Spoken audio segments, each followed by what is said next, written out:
चले वतन की ओर डाल के प्रेम की डोर। हम चले वतन की ओर डाल के प्रेम की डोर। बाबा खींच रहा है आज सहज ही अपनी ओर। हम चले वतन की ओर।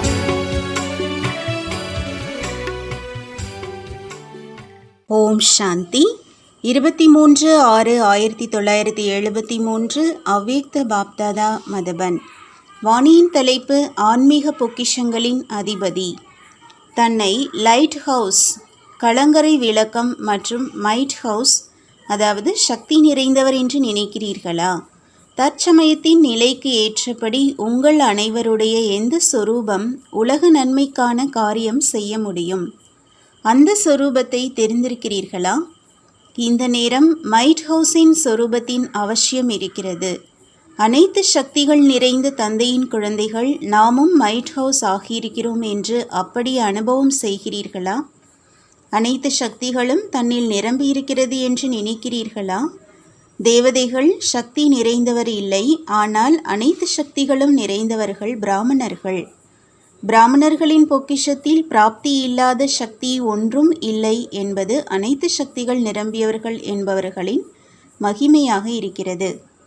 எப்படி தேவதைகளின் பொக்கிஷங்களில் அவர்கள் அடையாத பொருட்கள் ஏதுமில்லை என்று தேவதைகளின் மகிமையாக கூறப்படுகிறது, அதேபோல் அவர்கள் அடையாத எந்த சக்தியும் பிராமணர்களின் பொக்கிஷத்தில் இல்லை என்பது பிராமணர்கள் உங்களுடைய மகிமையாகும். ஏனென்றால் நீங்கள் மாஸ்டர் சர்வசக்திவான் ஆவீர்கள். எப்பொழுது தந்தையின் பெயரே சர்வசக்திவான், அனைத்து சக்திகளின் அதிகாரம் நிறைந்தவர் என்று இருக்கிறதோ, அதாவது சக்திகளின் பொக்கிஷங்களின் அதிபதியின் குழந்தைகள் நீங்கள் என்றால், எந்த தந்தை அனைத்து சக்திகளின் அதிபதியாக இருக்கிறாரோ அவரது குழந்தைகளிடம் பிராப்தி இல்லாதது என்று ஏதாவது இருக்க முடியுமா? யார் குழந்தையாக இருக்கிறாரோ அவர்தான் அதிபதி ஆகின்றார். தன்னை குழந்தையிலிருந்து அதிபதி ஆக்குபவன் என்று நினைக்காதவர்கள் இங்கு யாராவது இருக்கிறீர்களா? இங்கே அமர்ந்திருப்பவர்கள் அனைவரும் அதிபதிகள்தான் இல்லையா?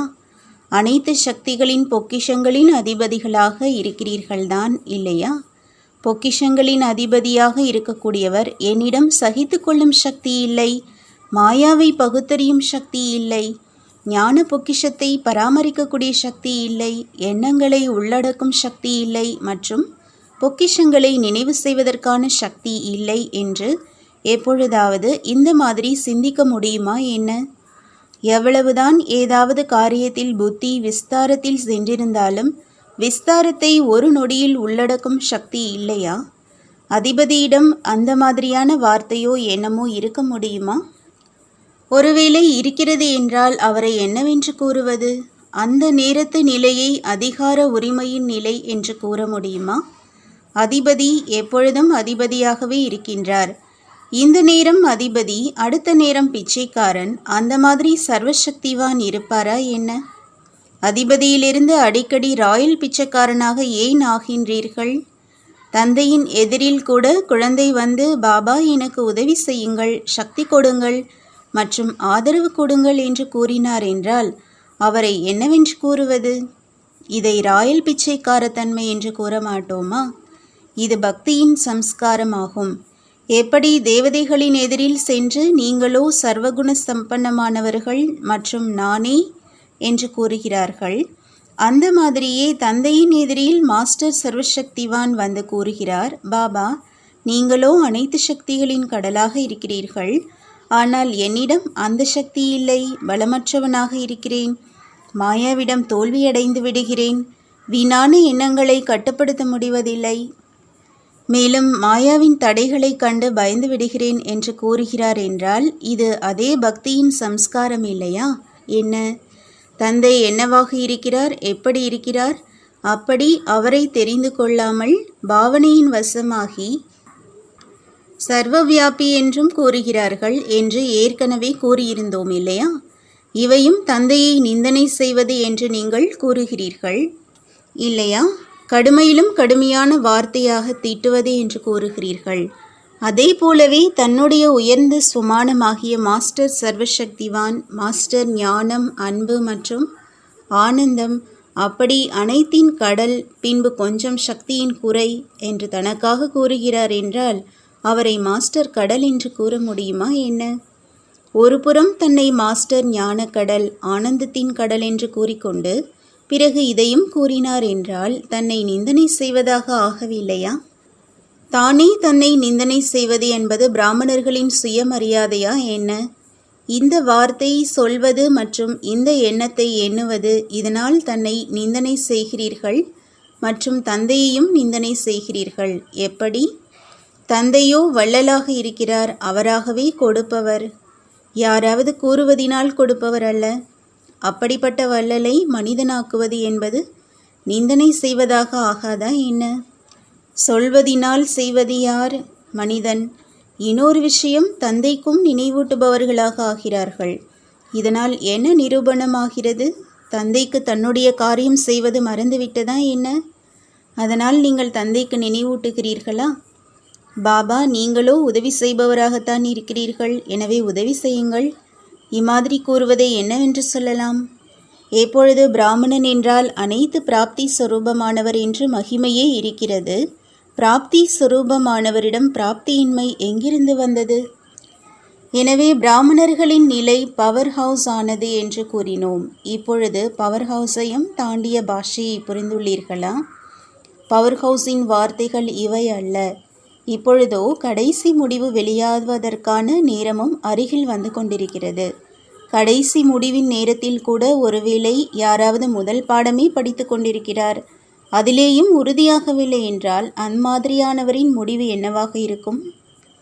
எனவே இருந்த போதிலும் பாப்தாதா கொஞ்ச காலம் முன்பாகவே கூறுகின்றார், யாருக்காவது ஹை ஜம்ப், அதாவது தாண்டி செல்வது மற்றும் முன்னேறி செல்ல வேண்டும் என்றால் இப்பொழுதிலிருந்து 6 மாதத்திற்குள், அதாவது இந்த வருடத்தில் தன்னைத்தானே எந்த நிலையில் மற்றும் எந்த ஸ்திதியில் நிலைத்திருக்க செய்ய விரும்புகிறீர்களோ அதற்கான வாய்ப்பு இருக்கிறது. அந்த மாதிரி கொஞ்ச காலத்திற்குள் தன்னை சம்பன்னம் ஆக்குவதற்கு சாதாரண முயற்சியால் முடியாது. இப்பொழுதோ தீவிர முயற்சி, அதாவது எண்ணம், சொல் மற்றும் செயல், இந்த 3இன் சமநிலைக்கான பயிற்சி செய்ய வேண்டும். அவரைத்தான் தீவிர முயற்சியாளர் என்று கூறப்படுகிறது. எப்படி நாம் வள்ளலின் குழந்தைகள் என்று புத்தியில் நினைக்கிறீர்கள் மற்றும் புரிந்து கொள்கிறீர்கள், ஆனால் வார்த்தை மற்றும் செயலில் வித்தியாசம் இருக்கிறது. நாம் அனைத்து ஆத்மாக்களையும் விட உயர்ந்த பிராமணன் என்ற எண்ணத்தில் யோசிக்கிறீர்கள், ஆனால் வார்த்தை மற்றும் செயலில் வித்தியாசம் இருக்கிறது.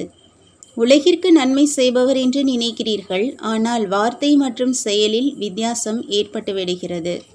அப்படி 3மே சமமாகிவிட்டது என்றால் அதைத்தான் தீவிர முயற்சி, அதாவது தந்தைக்கு சமமான நிலை என்று கூறுவது. அப்படியானால் தன்னை தந்தைக்கு சமமாக ஆக்குவதற்காக நேரம் கொடுக்கிறீர்களா? 6 மாதங்களுக்கு பிறகு இந்த ஆன்மீக சேனையின் மகாவீரர்கள், குதிரைப்படையினர் மற்றும் காலாட்படையினர், அதாவது பிரஜைகள் அனைவரும் பிரத்யக்ஷம் ஆவார்கள். அதுவரை உங்களுக்குள்ளேயே பிரத்யக்ஷம் ஆகவில்லை என்றால் உலகின் எதிரில் எப்பொழுது வெளிப்படுவீர்கள்?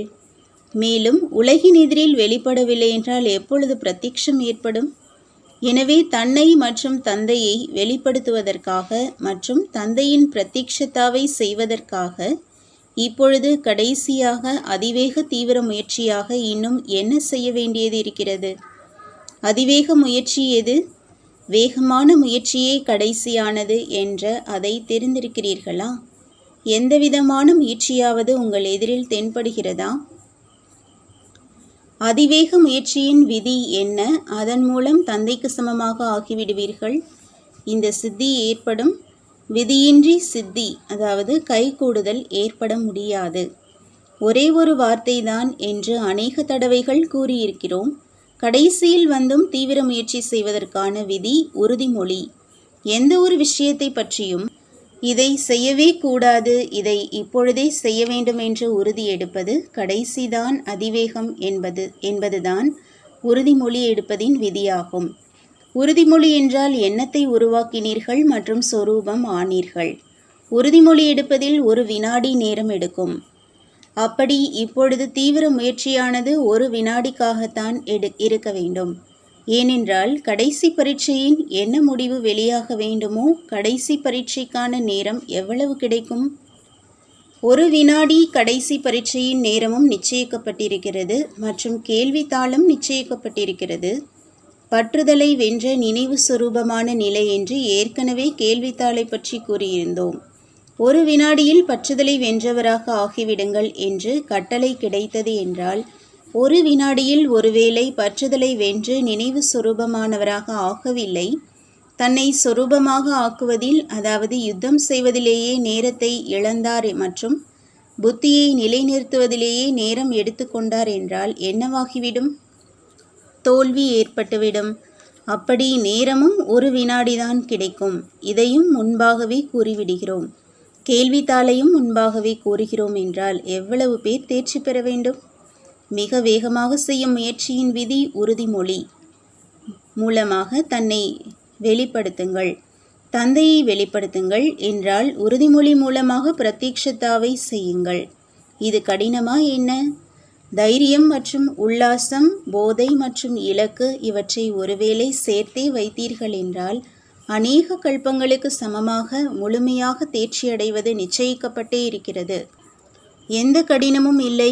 இந்த 6 மாதங்களுக்குள் தன்னுடைய முக்கிய 4 பாடங்களை எதிரில் வைத்து 4லும் தேர்ச்சி பெறும் மதிப்பெண்கள் இருக்கிறதா என்று மட்டும் சோதனை செய்ய வேண்டும். இது குறைந்ததிலும் குறைந்த தேர்ச்சி பெறுவதற்கான மதிப்பெண்கள். ஆனால் விசேஷ ஆத்மாக்களாக யார் இருக்கிறார்களோ அவர்களுக்கு முழு மதிப்பெண்கள் பெறுவதற்கான லட்சியத்தை வைக்க வேண்டும். 2 அல்லது 3 பாடங்களில் நல்ல மதிப்பெண்கள் பெறுவோம் மற்றும் 1 அல்லது 2 குறைவாக இருக்கிறது என்றாலும் தேர்ச்சி பெற்று விடுவோம் என்று அப்படி நினைக்காதீர்கள். ஒருவேளை யாராவது ஒரு பாடத்தில் தோல்வியடைகிறார் என்றால் என்னவாகிறது? அவருக்கு மீண்டும் பரீட்சை எழுத வேண்டும். அவருக்கு 1 வருடம் இழப்பாகியது இல்லையா? அதாவது அவர் சூரிய வம்சத்தை தவறவிட்டார் இல்லையா? சூரிய வம்சத்தின் முதல் ராஜ்ய பாக்கியம் மற்றும் இயற்கையின் முதல் நிலை அனைத்து பிராப்தி நிரம்பிய வாழ்க்கையிலிருந்து தவறிவிடுவார் இல்லையா? ஆம், ஒருவேளை ஏறும் கலையிலிருந்து கடைசியில் வந்து முழு மதிப்பெண்கள் பெற்றார் என்றால் திரேதாயுகத்தில் கொஞ்சம் உயர்ந்த பிராப்தியை அடைந்து விடுவார். எனவே இதையும் யோசிக்கக்கூடாது. 4 பாடங்களிலும் முழுமையாக தேர்ச்சி பெறுவது, முழு மதிப்பெண்கள் பெறுவதுதான் முதல் நிலை முயற்சியாகும். அனைத்து பாடங்களிலும் தேர்ச்சி பெறும் அளவிற்கான மதிப்பெண்கள் பெறுவது 2ஆம் நிலை முயற்சியாகும். 3ஆம் நிலை முயற்சியோ செய்யவே கூடாது. ஏனென்றால் 3ஆவதை பற்றி யோசிக்கவே கூடாது. இருந்தாலும் பாபா நேரம் கொடுக்கின்றார். தன்னைத்தானே அனைத்து பாடங்களிலும் முழுமையாக்கிக் கொள்ளுங்கள். புரிந்ததா? 3 குரூப்களை வெளியிட வேண்டும். நம்பர் 1 எவர் ready group, number 2 ready group, number 3 lazy group, அதாவது சோம்பேறி குரூப். இந்த 6 மாதங்களுக்குள் தன்னை மாற்றம் செய்து முதல் குரூப்பில் கொண்டு வர வேண்டும். அதாவது எவர் ரெடி குரூப். ஆர்டர் கிடைத்தது மற்றும் செய்தீர்கள். ஆர்டரை ஏற்று செய்வதில் சோம்பல் வேண்டாம். இந்த 3 குரூப்கள் மூலமாக தனக்குத்தானே கண்ணாடியில் சாட்சாத்காரம் கிடைத்துவிடும். எப்படி சென்ற கல்பத்தில் பிரம்மா குமார், அதாவது நாரதர், கண்ணாடியில் தன்னுடைய காட்சியை பார்த்தார் இல்லையா? அதேபோல் ஞானம் என்ற கண்ணாடியில் தன்னைத்தானே நான் எந்த குரூப்பில் இருக்கிறேன் மற்றும் எந்த கிரேடில் வரப்போகிறவன் என்று பார்ப்பீர்கள். எப்படி குரூப்போ அப்படி கிரேட் இருக்கும். நல்லது. எப்பொழுதும் தனக்காகவும் மற்றும் உலகத்திற்காகவும் நற்சிந்தனையான நிலையில் நிலைத்திருக்கக்கூடிய, ஒவ்வொரு வினாடி மற்றும் ஒவ்வொரு எண்ணத்தை உயர்வாக வைத்து கொள்ளக்கூடிய, எப்பொழுதும் தன்னுடைய பொக்கிஷத்தின் நினைவு மற்றும் சிந்தனையில் இருக்கக்கூடிய, எப்பொழுதும் குஷியின் டானிக்கினால் நிரம்பி இருக்கக்கூடிய, அனைத்து பலகீனமான ஆத்மாக்களுக்கும் பலம் கொடுக்கக்கூடிய, அனைத்து ஆத்மாக்களுக்கும் தமோகுண சுபாவம் மற்றும் சம்ஸ்காரங்களை மாற்றக்கூடிய, சாட்சியாக இருந்து மற்றும் எப்பொழுதும் துணைவரை அனுபவம் செய்யக்கூடிய, அந்த மாதிரி கோடியிலும் சிலர், அந்த சிலரிலும் சிலரான பல கோடி மடங்கு பாக்கியசாலி ஆத்மாக்களுக்கு பாப் தாதாவின் அன்பு நினைவுகளும் நமஸ்காரமும்.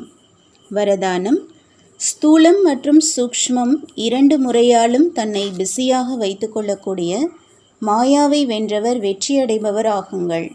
தன்னை சேவாதாரி என்று புரிந்து தன்னுடைய ஆர்வம் ஊக்கத்தோடு சேவையில் பிஸியாக இருந்தீர்கள் என்றால் மாயாவிற்கு வாய்ப்பு கிடைக்காது. எப்பொழுது எண்ணத்தினால் புத்தியால் ஸ்தூல காரியத்திலிருந்து ஓய்வாக இருக்கிறீர்களோ அப்பொழுது மாயா வாய்ப்பை எடுத்துக்கொண்டு விடுகிறது. ஆனால் ஸ்தூலம் மற்றும் சூக்ஷ்மம் 2 முறையாலும் மிகுந்த குஷியோடு சேவையில் பிஸியாக இருந்தீர்கள் என்றால் குஷியின் காரணமாக மாயா தாக்குதல் செய்வதற்கான தைரியம் வைக்க முடியாது. எனவே உங்களுக்கு நீங்களே ஆசிரியராகி புத்தியை பிஸியாக வைப்பதற்கான தினசரி நிகழ்ச்சி நிரலை தயாரித்தீர்கள் என்றால் மாயாவை வென்றவர் வெற்றியடைபவர் ஆகிவிடுவீர்கள். ஸ்லோகன்: பாபா என்னுடன் இருக்கிறார் என்று ஒரு வினாடி கூட யோசிக்காமல் கூறுகிறீர்கள் மற்றும் நிச்சயம் இருக்கிறது என்றால் மாயா அருகில் வர முடியாது. ओम शांति। तुम बच्चों को तो सर्विस करनी है, जो बाबा कहते हैं सबको ये बताओ कि देखो तुम्हारा एम एंड ऑब्जेक्ट ये है, एक गीता है बगैर, ये राजयोग है ना बच्चे। कैसे है राजयोग? बिल्कुल सहज है कि बाप को याद करो तो ये वैसा मिलेगा तुमको। ओम शांति।